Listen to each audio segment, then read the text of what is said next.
had to roll that comment from my brother chiming in here a little bit before the show. Welcome, everyone. My name is Tim Cavey. I'm an 8th grade teacher and assistant principal out in Vancouver, BC, and I'm also the host of the Teachers on Fire podcast. Really honored to be joined by a few other EDUPODcasters tonight. And the topic is looking back on 2020. What has gone on? What have been some of the highlights? What have been some of the lessons learned? And where are we headed in 2021? Maybe we'll have to have a separate roundtable for that topic, setting some goals in the new year. But I'm going to turn it over to them and ask, first of all, for each of them. Oh, we're getting a double view of John Sowash here, which is great.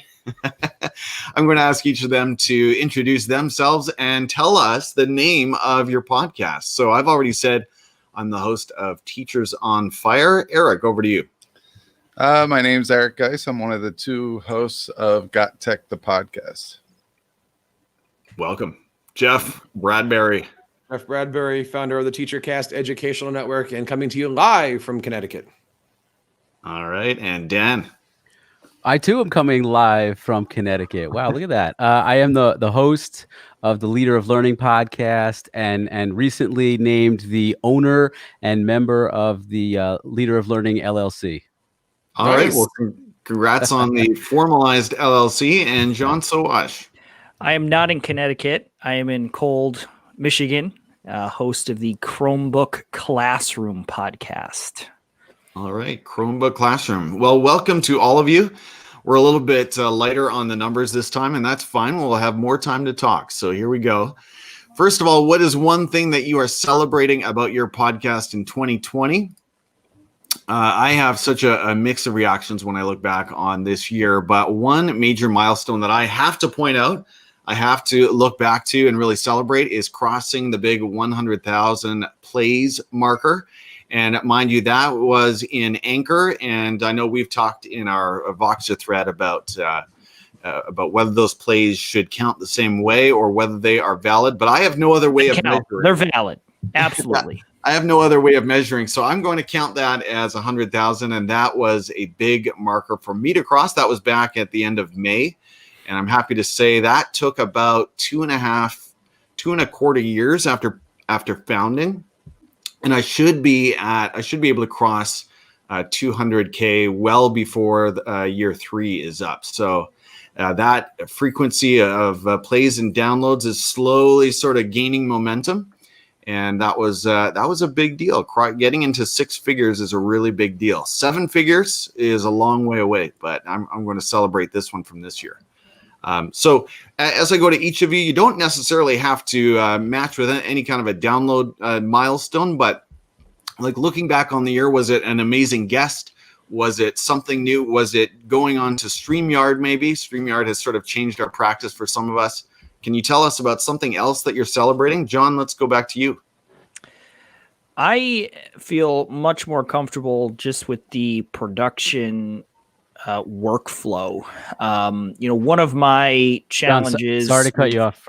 Chris Nessie, check your text messages, buddy.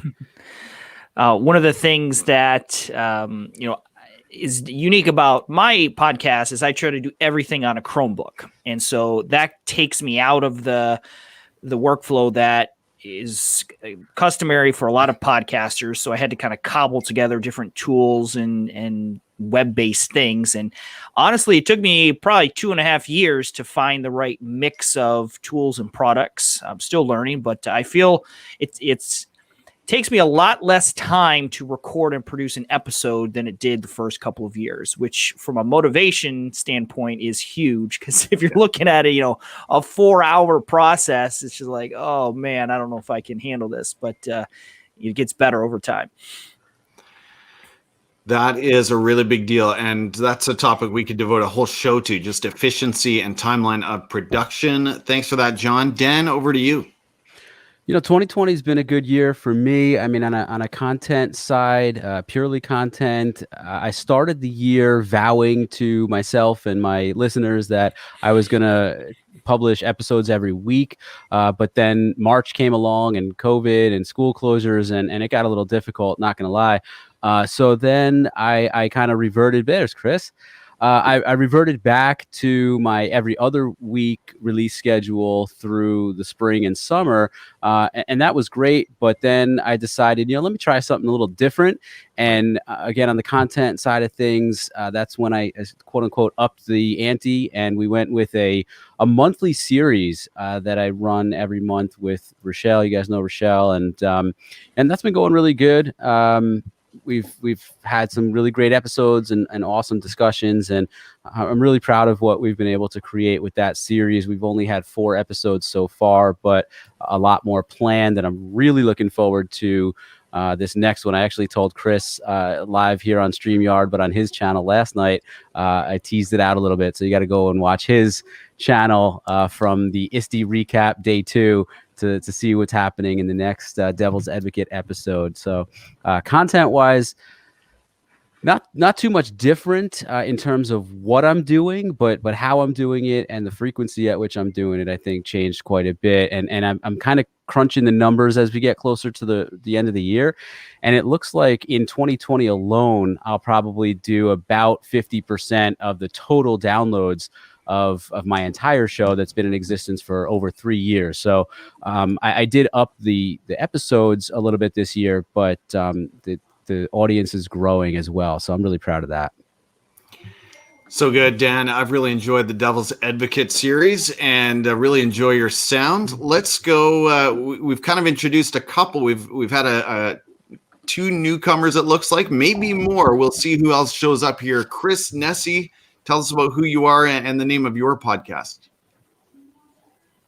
What's up, Tim, and my esteemed panelists? Chris Nesi here from the House of EdTech podcast on chrisnesi.com. Very excited to be here because I love doing whatever this is. And Scott, over to you. Hey, everyone. Scott Nunes here, host of Education Today and the TNT EdTech podcast. All right. Awesome. Good to have you guys. And yeah, Chris, I should have made that more clear that I usually try to get that StreamYard link right into the Google Calendar event. So glad you could join us. We are looking at this question. What is one thing that you're celebrating about your podcast from 2020? And I know a few of us, Chris and Scott each have a couple of podcasts going. Jeff has like 9. So, you can take your pick of which podcast you want to talk about, but let's keep going around the circles. So, Jeff Bradbury, what's something you are celebrating from 2020? I'm celebrating the fact that we got through it. It was a busy year. We moved from New Jersey to Connecticut, built a new studio, tore down a house almost. But when I looked back, I was archiving some of my episodes a couple of days ago, and I counted up all of the Ask the Tech Coach episodes, and I think it was in the high 40s, which Sue and I have been really consistent no matter what's going on. Every single Monday we've been out there. The other ones kind of happened. One of the things I was proud of is this year I started off the Jeff Bradbury show. That was kind of, I'll say your collective fault. That's going to be coming back. Nice. So that's going to be happening. We're going to be relaunching that in January. I just needed to take a quick breather off of all that stuff. But people actually like that show, which is really, really cool. And I love that I'm putting it together. The other thing, I don't know if you guys heard the ripples. There was a huge rumbling the other day. My YouTube channel started up again and put out a couple of videos on how to do Microsoft Stream. And again, that was all because of you guys, because coming on here and saying, we're going to do these YouTube videos. Look at my studio. Never happened. Last week, I just took a deep breath, stood in front of my background here and opened it up. And so we were doing a lot of great things. So the YouTube channel is going, podcast is going, kids are healthy. My wife is now working with me in our school district. Kids are in first grade. I have a wonderful job and, all healthy right now.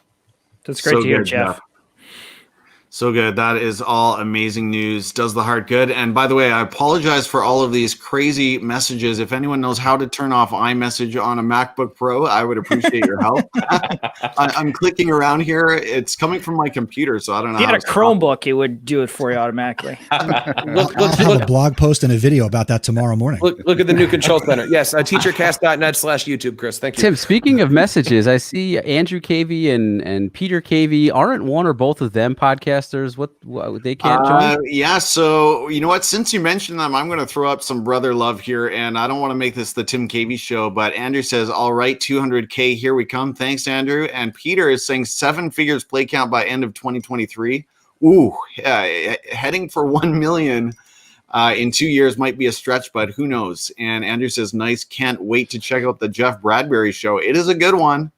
It is a good one. I told Jeff it was one of my faves, honestly, like right at near the top of my deck, because he speaks right to all of us. How many KV brothers are there? There are 3 of them. There's one more. Why is there no KV cast?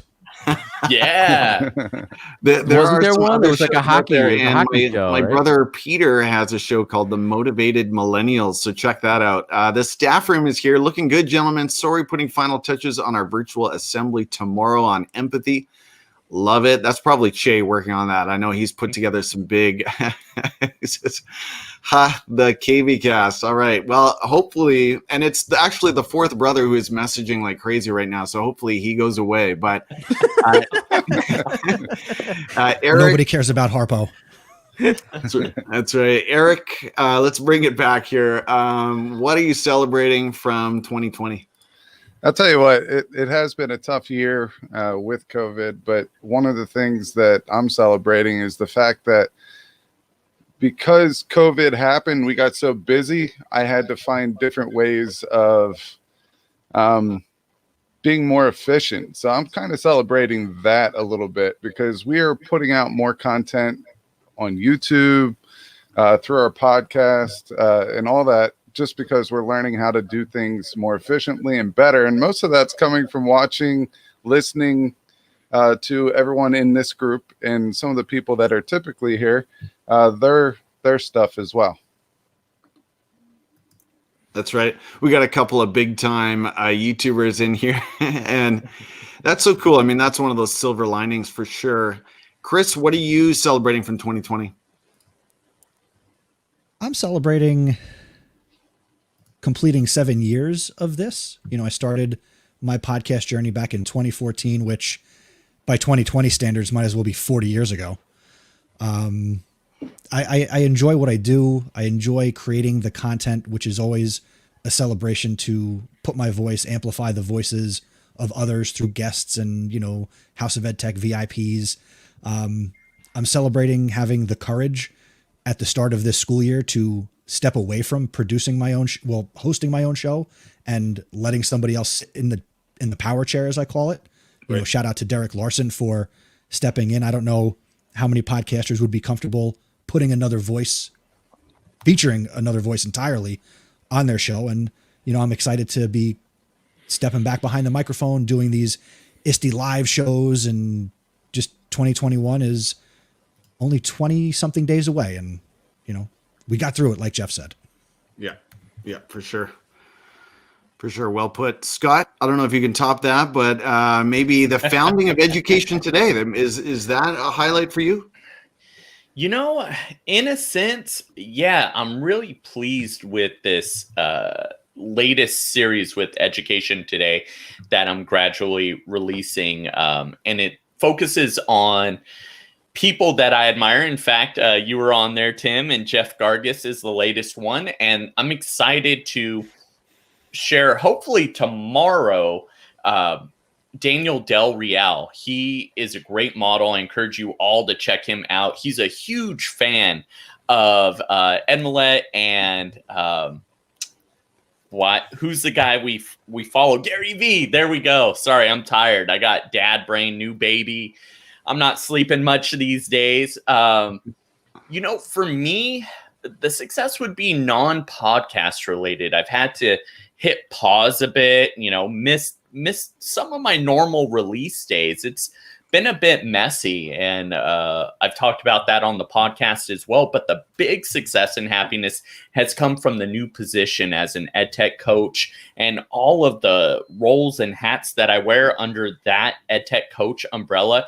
And it's given me so many more ideas, particularly with content to share back out. So I'm kind of done with 2020 and just, you know, counting my losses, considering it a wash, and ready for 2021. And I'm going to come out metaphorically speaking, guns blazing 2021. So I'm excited for that.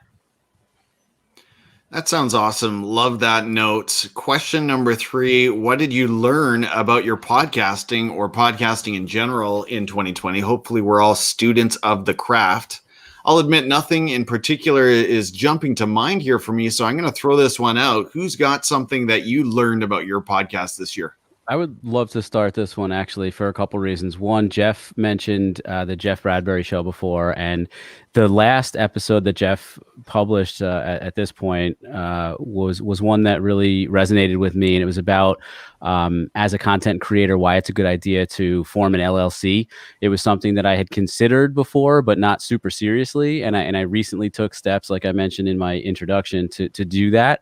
And so one of the things that I have learned more recently, even, but in 2020 in general, is how to actually make this a little bit of a side hustle. I don't think I'm making as much money as others, but I'm starting to dabble in sponsorships. I had one earlier this year that was lucrative, but also the kind of partnership that I thought worked well with my brand and the content that I put out.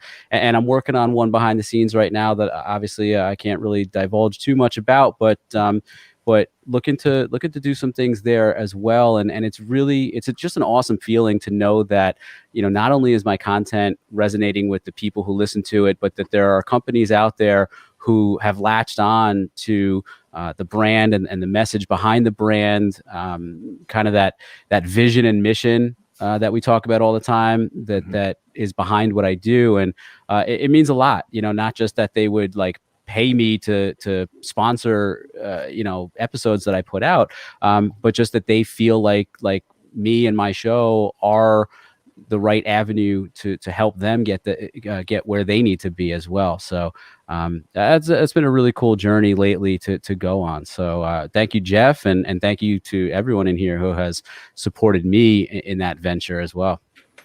Dan, are you signing an exclusive with Spotify? I mean, I know they just signed Rogan. You just went exclusive, I think, today or tomorrow. So didn't someone assume back you're out? Next. Wasn't it like Michelle Obama? No, I don't know if someone backed out of a really. I mean, it's Joe Rogan, Michelle Obama.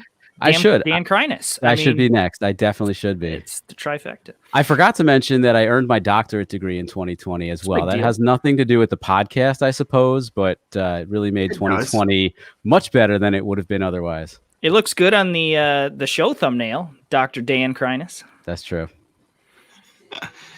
Does anyone know this person? Mason Labonte, could you please give me the Zoom address to this meeting you guys are on? That's not a good idea. Yeah, I don't. Sorry, Mason. Come on. We don't know who you are. If you're an although he loves John. Did we put that up before? I think we did. Yeah. Hey, Mason. So. How you doing? So I have a couple of small things that I learned, and they're not really big deals, but I really got the headliner daily automated audiograms going. And to me, that was a game changer because I couldn't figure out, to me, the ROI of spending 15 to 20 minutes carefully making an audiogram just didn't make sense. But once 5 or 6 were coming to my phone on a daily basis, and I could just throw them up on stories. And now we have a lot of stories to choose from, right? LinkedIn, Twitter, everyone's got a story. Actually, someone tweeted a meme of Google Sheets getting their own stories. So you can take your pick. John, hop on it, man. That was really helpful. And I actually learned a few things. I got a little better at Adobe Audition this year as well. So I think the quality is slowly getting a little better as well. So not huge things, but yeah, I'm celebrating some improvements for sure. Anyone else on that third question? Things you learn from your show in 2020? I've just started to do a better job of kind of batching content. And this is a big Gary V thing as well. I usually pick a topic. I'll record, do the research, which takes a tremendous amount of time. But then you can record a podcast, write a blog post, I'll do a video, do a bunch of Instagram stories and social media posts, but just kind of digging deep and focusing in on one thing and then creating content. Because the reality is, I don't think my podcast listeners also watch my YouTube videos, which also watch my Instagram stories. I think they're different people, and so creating content that can be consumed by people, however it's most comfortable for them, is good for them. And frankly, it's easier for me to have kind of one focus for in a week. So right now, Google Cloud Print is going away. So this week I'm doing all of that because that's a big topic in the Chromebook world. So I have an episode and a video and all the rest over the next week or so. Yeah, that sounds good. John, you don't currently repurpose your edited video content on your podcast, right? Not directly. I think it would probably be easier the other way. You'd probably be easier to put the podcast content on YouTube. But again, I really feel that you have to create for the medium. And I try to create the content that's going to work well on the platform. I'd rather spend the time doing that than just push the same content, exact same content to different places. Yeah, that makes a lot of sense. My first thought was your YouTube content is so finely edited. Correct. In that sense, it's a really good product. But on the other hand, there's so much visual, and you're referring to the visual components, so it wouldn't make sense on a podcast. Yeah, and I think, it takes me anywhere from 4 to 6 hours to produce a 12-minute video, whereas no one, I don't think people are going to listen to me or watch me on video for 30, 40, 50 minutes. Audio is a little bit easier to consume while you're on the treadmill, while you're commuting, while you're walking the dog. It's more of a passive consumption. So I think it lends itself to that longer format, which is cool. Yeah. Mason is not giving up. I've gotten about 30 requests for him to join. Mason, introduce yourself to me after the conversation. I'd love to hear about your podcast. Well, I'm ready to move on to question 4. What is one goal that you have for your podcast? So like I said at the top, or maybe pre-show, this might deserve its own show at some point, but can you share with us a goal that you have for your podcast? I talked about another milestone I would love to cross in 2021. And maybe we don't, I think everyone's got some kind of a goal. So let's snake our way around again. Eric, what's one goal that you've got for Got Tech? I would say our goal is to figure out the whole live, like the space that we're in right now is StreamYard. We have StreamYard. We've used StreamYard, but we want to figure out how to better implement that into the content that we're delivering. We have always talked about becoming more frequent. Right now, we're every other week on Mondays. We were thinking about, trying to do something during those off weeks, maybe not a full-blown episode, but, something along those lines. And then we've started expanding to doing guests on our show more frequently. We just had Scott on. We did a crossover battle of the East Coast, West Coast Titans episode. It was kind of cool. We had a lot of fun with Scott. So just looking for more opportunities like that. I listened to that one. That was a stacked podcast. So if you haven't heard those 3, make sure you get on it. Jeff, what about you? As you think about 2021, you had such a great list of highlights from 2020. I know you want to get the machine rolling again. Well, as I said before, you guys always inspire me, and you guys are always there to make sure that I'm keeping that foot up my butt. I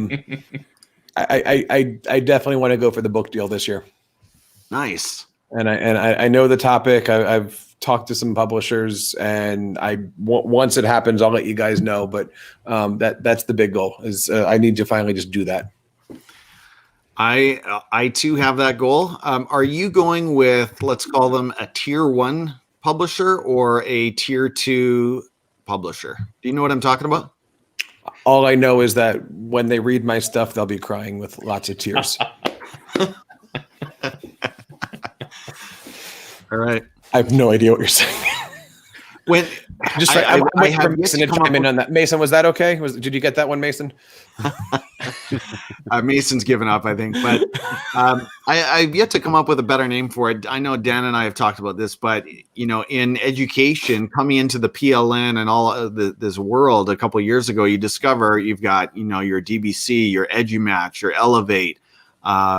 There's a handful of these publishers that are Codebreaker, right? That are just sort of homegrown, and I've discovered that's a really nice on-ramp for educators who do want to publish.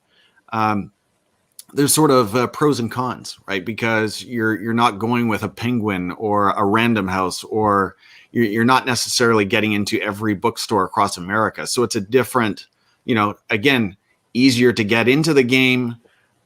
You will get some distribution, but maybe not the same exposure as with a big time publisher. I don't know if you guys know this answer. You mentioned EduMatch books. Do you know? I was in the first ever EduMatch publication. Do you know what the book was? The first ever EduMatch publication. It's going to be a trivia Wasn't it question. a cookbook? It was. Yep. It was a teacher's recipe guide. The EduMatch group in the year 2017, I think it was, people were, I don't know whether it was around a holiday or something, but people were talking about what they were cooking. And for some reason, as a collective EduMatch Voxer group, we were like, let's put together a cookbook. So I have a recipe in the EduMatch teacher's recipe guide. And then later that year, they started publishing their Edu Snaps, which is the annual I got into that one. crowdsourced kind of a collection of chapters and things. I was in one or two of those as well. But yeah, the first one was a recipe guide, a cookbook. That is really, really cool. Jeff, I just want to say, I listen to Jacob Chastain sometimes on the Teach Me Teacher podcast, and he sort of signs off by saying, hey, if you want to support the show, check out my book. And that's not all, it's not just a financial angle, but I think it also lets people know kind of more about who you are and your philosophy of education, right? So I think it is a really nice fit in terms of this conversation of where you're going with your podcast. The two can work together for sure. Yeah. Dan, what about you? I think I have a couple of milestones that will likely happen naturally. One will be that I will reach the 100th episode fairly soon, fairly shortly into 2021. I've put out 89. I will be putting out in a few days my 89th interview episode. And then when you add in those Devil's Advocate series shows that we've had, we're approaching 100. So we'll get there fairly soon. And I'd also think that 100,000 downloads is I'm getting fairly close to that number as well. So I'm kind of right behind you, Tim, but I have fewer episodes as well. I don't publish quite as often, or at least as you were when you first started. So I think those are fairly easily attainable. I just want to keep going with it. I think, as I alluded to before, opportunities are opening up for me and my show, and I'm just having a lot of fun with it, really. Whether it's reinvesting in myself and in my show, or getting some sponsorships. But ultimately, as cheesy as it sounds, it's all about just putting out great content. And I think I've upped my game there even, this year. And please go back to Chris's channel and check out the teaser that I put out there last night on his StreamYard about my upcoming Devil's Advocate, because I think it's going to be a really, really great one. And I'm really looking forward to that. So just really thank you, Andrew Cavey. Appreciate it. Staff Room Podcast, their latest episode was awesome as well. I wanted to shout that out when Che was dropping some comments in here before, talking about toxic positivity. I thought that was a really great conversation. And I think, Che, hopefully you're still listening, that you were concerned, or Pav, or both of you were concerned that it wasn't an episode where you guys really talked about what was happening recently in your classrooms. And I am totally okay with that. I am all for it, because I thought that was an amazing conversation. I really appreciate it. So shout out to the Staff Room Podcast. Super interesting. John, over to you. Consistency, something that I'm always striving for. I've hoped that I have a better kind of monthly cadence. It's always good to have a plan, know what you're doing. execution is always the hard part, the challenging part. So yeah, that's my goal. I did fall prey to the StreamYard Black Friday sale. So I am a StreamYard subscriber now, never having used it other than being invited by Tim. I'm not really sure 100% how I'm going to use it. I don't think it'll be directly connected to the podcast. I do a lot of webinars, especially since on-site PD is not allowed anymore. So potentially live streaming some of those. But Tim, you do a tremendous job emceeing these and coordinating the questions and the comments and everything. And I hope to achieve that level of greatness throughout this year. John, well, thank you for the kind words, John. I was thinking about even asking you if you would do a monthly Teachers on Fire check-in with the Chromebook Classroom, but are you thinking about doing a drop-in? Because I've thought with your YouTube audience and your Facebook audience, you'd have a good turnout for just like an office hours with John kind of a show. Yeah, I would love to do that. So, I'm pretty good at kind of news and analysis. Like, I think people follow my stuff because I do a decent job of saying, this is what's new. This is why it matters. This is what you should know about it. I would like to improve on my community building aspect, not just giving information to others, but also hearing from others and building that community. That's not my natural strength. And so live shows definitely lend to more of that conversation. So that's something I'm still trying to figure out. Adding another thing in is always the challenge. Yeah, for sure. Well, that's exciting.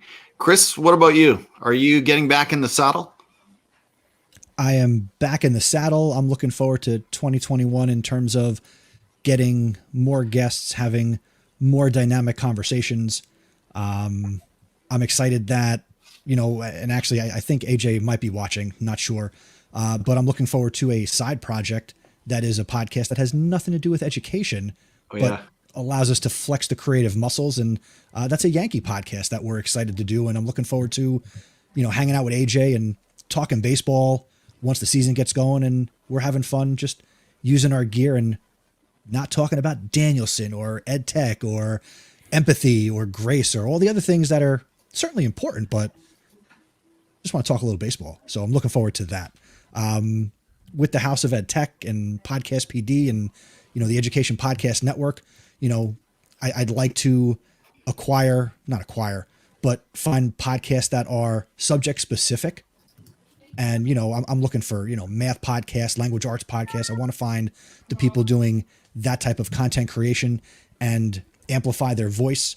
And when I mentioned getting guests, I want to beat you all to the punch, and I want to go get Mason Labonte to get him on my show. I'm looking at his Twitter right now. If that is you, that is one of the greatest middle school pictures I've ever seen. That is solid. For those of you who are no idea what we're talking about, that's right. So we're looking at a picture. It looks like a middle school Mason is posing. You can pick a lot of things. He is posing. Help me out. Is that like a like DS? a Nintendo? Yeah. Is it a Nintendo DS? Wrong, sir. Wrong. That is solid work. I love it. Mason, don't troll us. He already did. You lose. Good day, sir. Scott, what about you? I have to borrow a bit from John. I definitely want to be better with my batch posting. I think if I do it correctly, it's going to work out great. And also, I really want to focus on that community piece. I think that's something, stepping back from Twitter a bit, something I've become weaker in, and I'd like to really get back to that. So 2021, after I catch some sleep on winter break, I'm good to go, hitting the ground running. Jeff Gargas gave some great advice, and I'm sure some of you echoed it, that if you do the Facebook group thing, you got to be active there and you got to connect with the people that show up. So I thought about that for a long time. and I finally went in for a Facebook Teachers on Fire group. And so far I can manage it.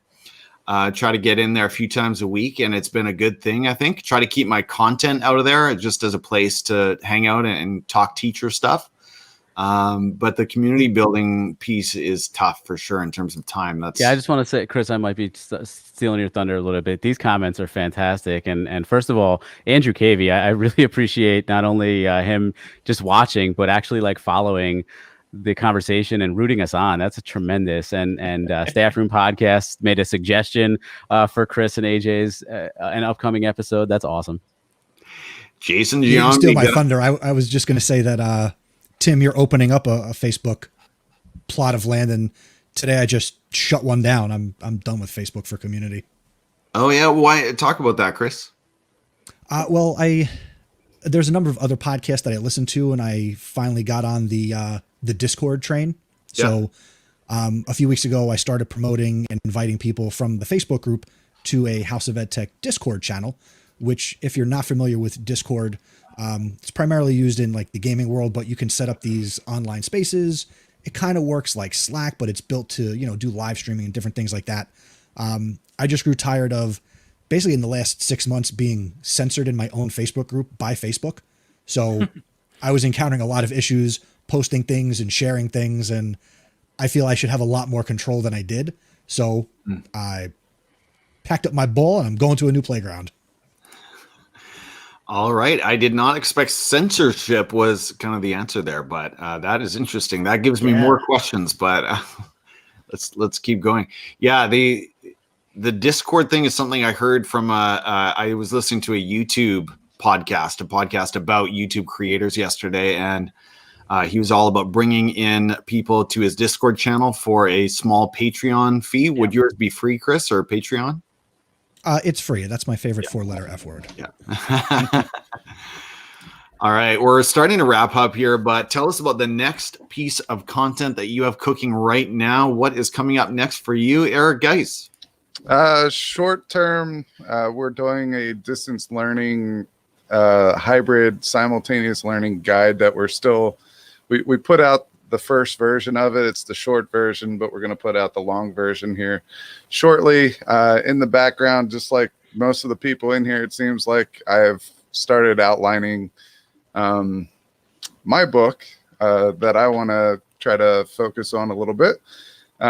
So, I mean, that's kind of what I'm going to be doing long term, but short term, I just want to really tackle some of the hybrid learning stuff because I've been doing it for half the school year.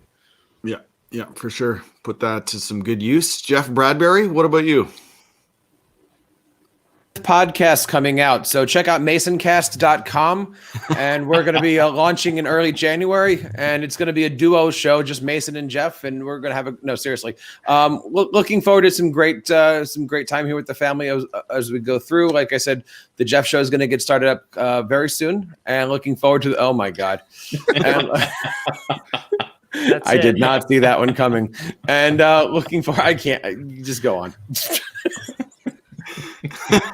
Great things on the internet. All right, Jeff, seriously, finish up that last thought. I just you went there with the Mason cast, so I had to put that up. Short term, I just want to get back into it. The YouTube channel, I'm trying to start back up, and right now that's going to be the focus as we go through with stuff. My primary focus right now is just keeping everybody healthy and doing a great job at school. So that's kind of where the short term focus is. All right, yeah, and I did check out that YouTube. Looking forward to more YouTube content from you, John. What about you? This week I have a podcast episode coming out on the end of Google Cloud Print. May it rest in peace. Just trying to do weekly podcast episode, weekly video, get some Google Meet videos coming out as well. All right, Google Meet, high demand for that one. Dan, sorry, I missed you a little bit there.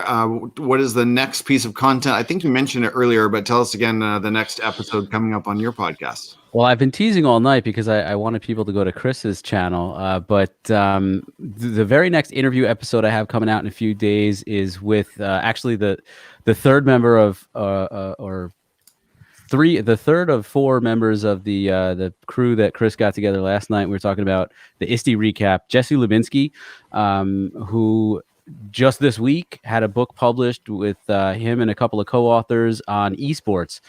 So great conversation. He lives not too far from me here. Actually, he's in New York. I'm technically in Connecticut, but we're only about a half hour away from each other. And so it was really nice to catch up with him. Look for that to drop this coming weekend. And then just to let you know, the next Devil's Advocate episode we're working on is going to be a collaboration of not just Rochelle and myself, but we're looking to bring on a guest. And the topic was inspired by Mr. Ken Shelton himself, who kind of posted a series of Instagram stories, getting back to the story thing, about why growth mindset may not really be what it's cracked up to be in education. And if you guys know me as well as I think you do, I'm a very big fan of growth mindset. I wrote a 150-page dissertation on so much about growth mindset. And so I'm really looking forward to having that conversation and basically letting Ken play devil's advocate to my appreciation and admiration for growth mindset. So I don't know if Rochelle will sort of play moderator or mediator in that conversation, but I love doing that series because to be honest with you, I guess it's a small little bit that I can give back at this point, because I just feel like this country and this world has gotten to a place where it's so difficult for people to accept each other's differences, especially when it comes to having these sort of debates with people who clearly think differently from you.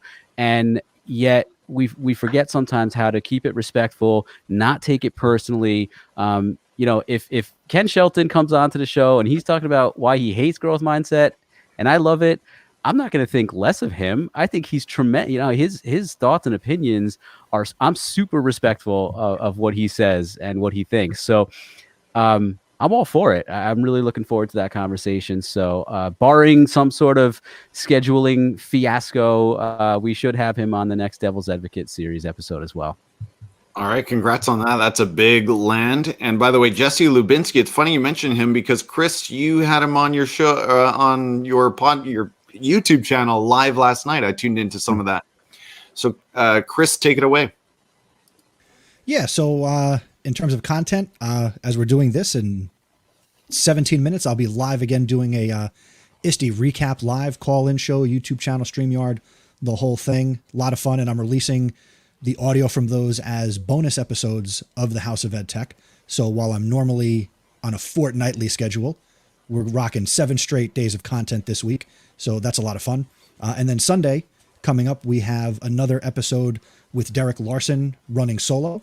I'll be honest, I have no idea what that episode's going to be about because I'm not making it other than putting it together, and I don't have the audio yet. But that's episode 169.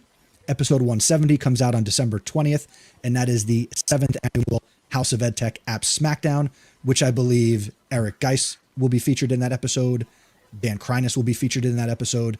And I think I put it out to the EDUPODCASTer group, but they jumped on it. So that comes out at the end of the year. It's a great episode where I amplify the voice of my audience to share what they've loved in education technology this year, in a year where there's so much to hate. But EdTech certainly was in the spotlight. So I'm looking forward to that. And that's what's coming up soon. Chris, you mentioned earlier the Chase for 28, and you threw that link in the private chat. I just want to show people how to find it. It's at show.acat, or is that the right URL you want to steer people to? Just the chasefor28.com, right? Yeah, chasefor28.com. It's a Yankee-centric podcast. In episode 2, AJ and I talked about our Mount Rushmore of Yankees, but only in our lifetime. So there's no Babe Ruth, no Gehrig. We went 1981 to the present. All right, and we are heading into our final round. So just before I go to Scott here, if as we sign off, if you want to send me a link in the private chat, I can share that screen. That's something I should have been offering a long time ago. But Scott, what is your next piece of content? You mentioned baby and everything else, COVID. I know it's been tough to be frequent and regular, but you got another episode. Yeah, so I am excited. So drop in at 8 p.m. Pacific today. I start my 12 Days of Christmas series, and I'm going to feature it on both podcasts, Education Today and TNT EdTech. So check that out. That's various educators from across the country sharing out words of hope, encouragement, and what they're doing. And during this month of December on Education Today, specifically, I'll be featuring STEM and STEAM educators that share out what they're doing right now during the pandemic to keep that going. It's a true passion of mine. I love it. I think it's really important, right along there with student voice and student choice and PBL. And so I want to share that with others so that they can be doing it too. All right. Sounds awesome. Let's end with the final question, which of course is, how can we connect with you? So Scott, I'll go back to you. Yeah, follow me on Twitter at Mr. Noons Teach. You could follow Education on Twitter at Education Today and the number 8, because there were 7 other ones right before that. And TNT EdTech Podcast at TNT EdTech. All right. Thanks, Scott. And Chris?